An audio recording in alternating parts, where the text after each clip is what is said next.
Assalamualaikum warahmatullahi wabarakatuh dan salam sejahtera bagi kita semua. Melanjutkan kuliah yang telah diberikan oleh Prof. Usman dan Mbak Hilya sebelumnya, maka kita akan melanjutkan ke modul selanjutnya yaitu mengenai transkriptomics yang merupakan sebuah kajian baru dalam ilmu bioinformatika. Nah, sebelum menjawab mengenai lebih lanjut mengenai apakah transkriptomik itu yang merupakan kajian RNA bioinformatics, maka ada latar belakang mengapa akhirnya transkriptomik dikembangkan. Jadi menurut teori lama atau teori klasik kita bisa bilang dari dogma sentral, jadi menurut teori ini yang dikembangkan oleh peneliti sebelumnya, hanya protein yang merupakan regulator terpenting dalam gen. Nah, namun ini ada konsekuensi lebih lanjut. Konsekuensi lebih lanjut bahwa mengatakan bahwa hanya 5% dari genom manusia yang penting. Karena hanya 5% dari genom kita yang merupakan protein coding gene. Berarti yang lainnya sampah dong. Namun tentu saja tidak demikian karena sebenarnya teori ini pada akhirnya tidak bisa menghadapi tantangan biomedik dalam bidang kedokteran, terutama untuk menangani penyakit yang sekarang sedang kita hadapi. Nah, apabila kita melihat skema dari John Mattick ini, seorang ilmuwan dari Australia, ya, ini menurut beliau, apa yang kita percaya selama ini sebagai dogma sentral itu diberikan oleh panah berwarna hitam yang ditebalkan atau hitam bold. Kita lihat the gen akan ditranskripsi akan mendapat primary transcript, terus lalu mendapatkan assembled exon, terus kita dapatkan mRNA dan translasi menjadilah protein. Namun ternyata berdasarkan penelitian yang lebih lanjut, hal ini dogma sentral yang diberikan warna hitam ini bukanlah merupakan satu-satunya produk akhir dari gen. Kita dapat lihat apabila kita lihat dari bagian splicing tersebut, ternyata selain assembled exon dia menghasilkan introns dan intron ada processing yang menghasilkan non-coding RNA. Jadi ini non-coding RNA dia bukan mRNA, dia tidak ditranslasikan menjadi protein. Contohnya microRNA, silencing RNA, snow RNA. Kan? Demikian juga dari assembled exon kita lihat bisa diproses menjadi non-coding RNA. Jadi kita bisa menyimpulkan bahwa berdasarkan skema ini, dogma sentral ternyata belum cukup untuk menjelaskan kompleksitas dari gen. Ternyata flow of genetic information atau aliran informasi genetik dari John Mattick melengkapi teori dogma sentral dengan menyajikan informasi bahwa ternyata non-coding RNA atau RNA yang tidak disandikan ternyata juga berperan dalam regulasi genetik selain protein. Nah, tentu saja kita sudah lihat bahwa John Mattick sudah menunjukkan bahwa berbagai macam RNA ternyata memainkan peran yang sangat penting dalam regulasi gen dan itulah yang disebut sebagai transkriptomics, itu kajian mengenai informasi yang disandikan oleh RNA tersebut, RNA yang tidak ditranslasikan. Ada beberapa tipe dari non-coding RNA yang sedang dikaji. Nah, namun juga melihat pentingnya peranan RNA ini, ilmuwan berteori bahwa keberadaan dari less universal common ancestor atau LUCA atau nenek moyang dari seluruh eukariot itu adalah makhluk yang serupa dengan virus tapi dia memiliki inti RNA. Nah, ternyata non-coding RNA dia sangat penting bermain dalam regulasi genetik. Dia meregulasi sistem imun dan dia juga non-coding RNA juga mempertahankan tubuh kita melawan kanker dan seterusnya. Nah, jadi sebenarnya ini pernah kita bahas di phylogenetic tree. Jadi kita lihat juga bahwa ternyata less universal common ancestor itu merupakan nenek moyang dari domain kehidupan yang ada sekarang. Kita lihat cabang pohon dengan warna hijau itu adalah bakteri, pada warna biru itu adalah arakeon, dan pada warna hitam adalah eukariot. Dan mereka kita ditunjukkan pada panah, memiliki nenek moyang yang sama, yaitu less universal common ancestor yang memiliki diteorikan memiliki inti RNA atau ribonucleic acid. Nah, jadi kita tadi sudah membahas bahwa ada non-coding RNA dan ini memiliki mekanisme tertentu. Dan salah satu non-coding RNA yang terpenting adalah microRNA atau miRNA.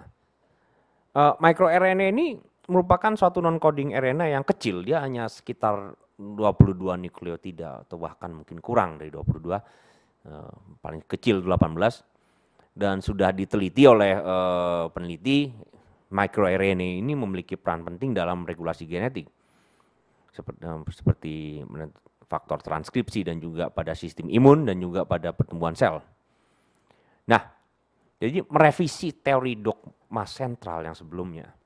Sudah diketahui bahwa genom manusia memiliki sekitar 1000 microRNA, jadi sangat banyak, dan dia meregulasi sekitar 60% dari gen mamalia. Jadi di sini dari informasi ini kita melihat bahwa ternyata apa yang disebut sebagai sebelumnya oleh peneliti sebagai junk DNA atau DNA sampah, ternyata dia menyandikan microRNA yang sangat berperan, sangat penting dalam regulasi genetik.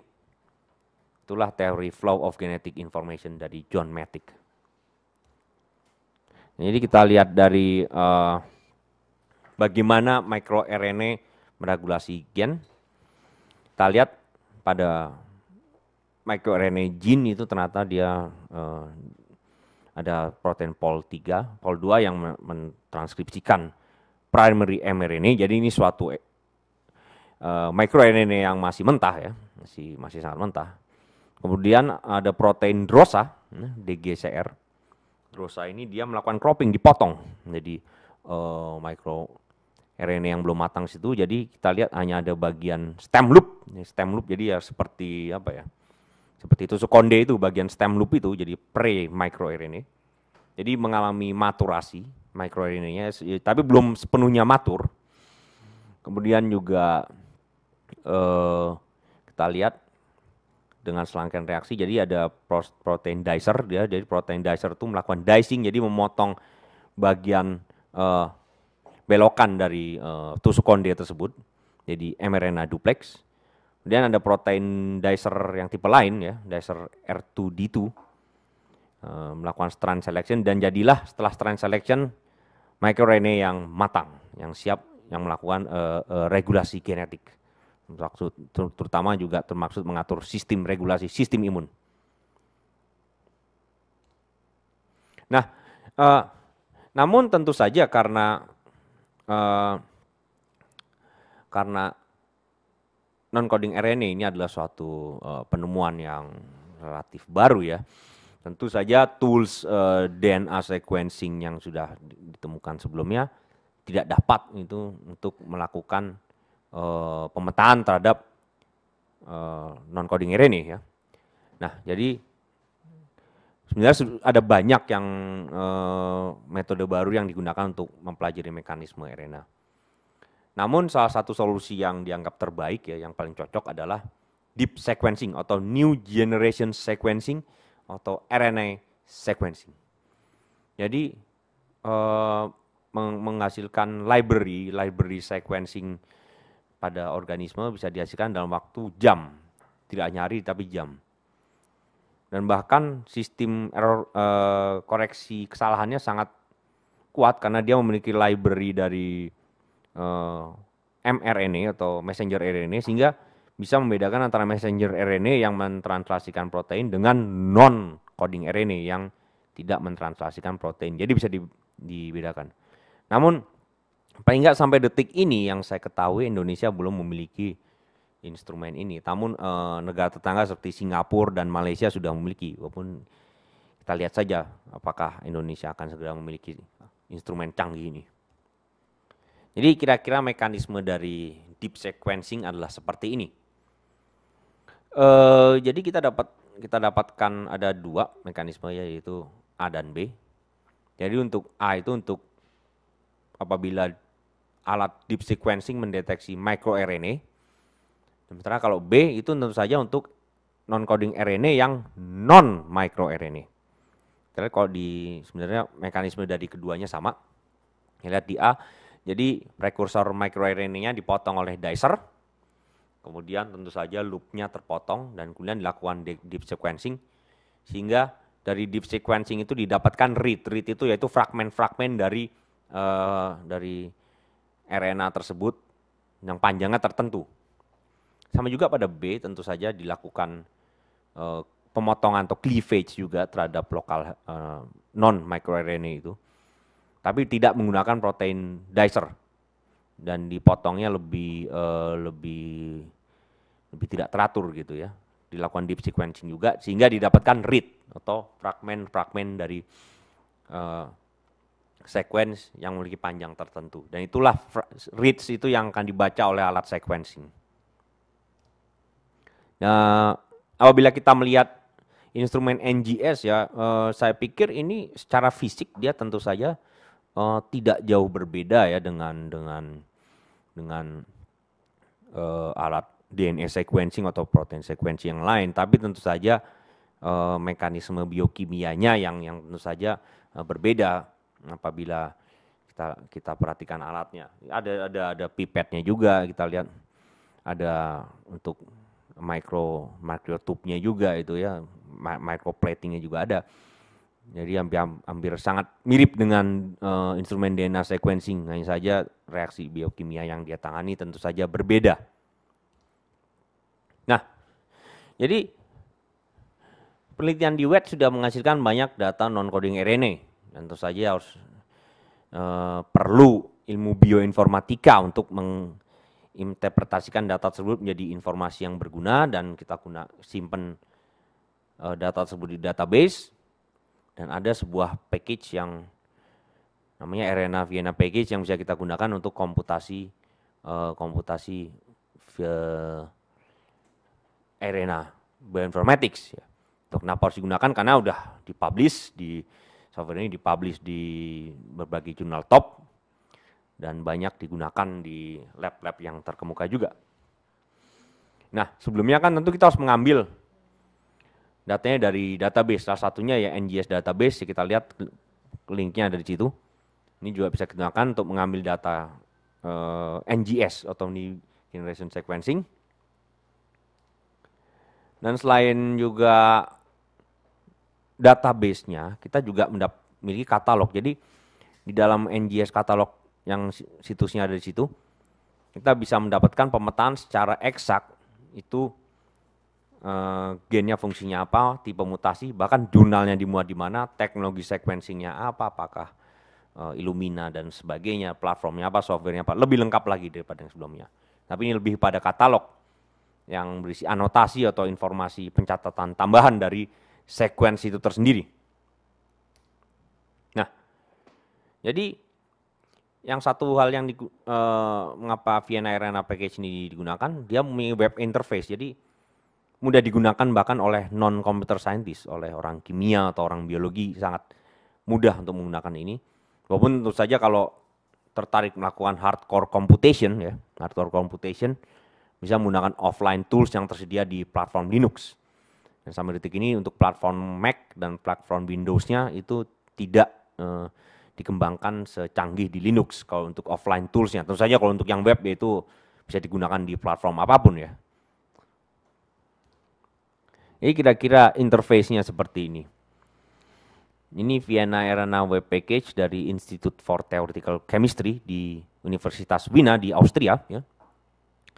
Jadi di Wiener, Theoretical Chemistry adalah departemen tersendiri yang dia juga bertugas untuk mengembangkan grup riset bioinformatika. Kita lihat fiturnya sangat banyak sekali Vienna RNA ini web interface-nya. Jadi kita bisa memprediksi, misalnya kita lihat pada thermodynamic structure prediction itu di bawah bisa mendeteksi energi minimal dari struktur, lalu memprediksi struktur konsensus struktur sekundernya, juga penjelasan lebih detail mengenai termodinamikanya, dan juga bahkan memprediksi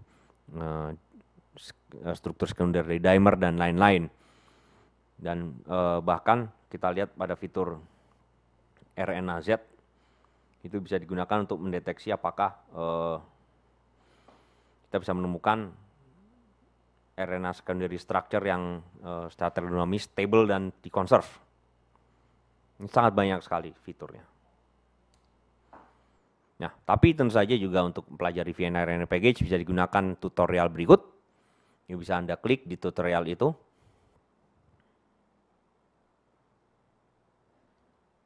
Nah, salah satu output dari program RNA VNA package adalah seperti ini. Jadi ini adalah struktur sekunder dari RNA, dan yang diberi warna itu adalah conserve region, jadi yang conserve, hasil komputasi dari conserve region. Tentu saja yang warna merah yang sangat conserve, yang warna kuning itu yang conservation-nya lebih kurang, tapi tetap conserve.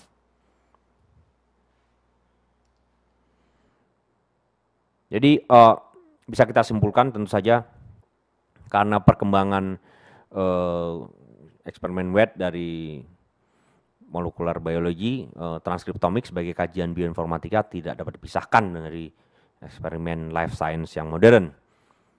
Dan bioinformatika RNA atau transkriptomics, komputasi transkriptomics bisa dilakukan dengan biaya sangat murah, bahkan gratis. Jadi salah satu solusinya adalah menggunakan VNA RNA package. Dan ini adalah PR yang bisa Anda kerjakan, yaitu kita download NGS data dari HL5N1 dari NGS database, lakukan multiple sequence alignment di semua genom. Jadi HL5N1 yang Anda download dari semua spesies yang ada, dapatkan consensus sequence-nya, gunakan RNA alifold untuk prediksi secondary server, dan RNA-Z untuk memprediksi apakah struktur sekunder tersebut stabil secara termodinamis. Jadi di VNA RNA package di webnya ada. Dan ini adalah referensi yang bisa Anda baca untuk pendalaman materi lebih lanjut. Terima kasih banyak. Salam.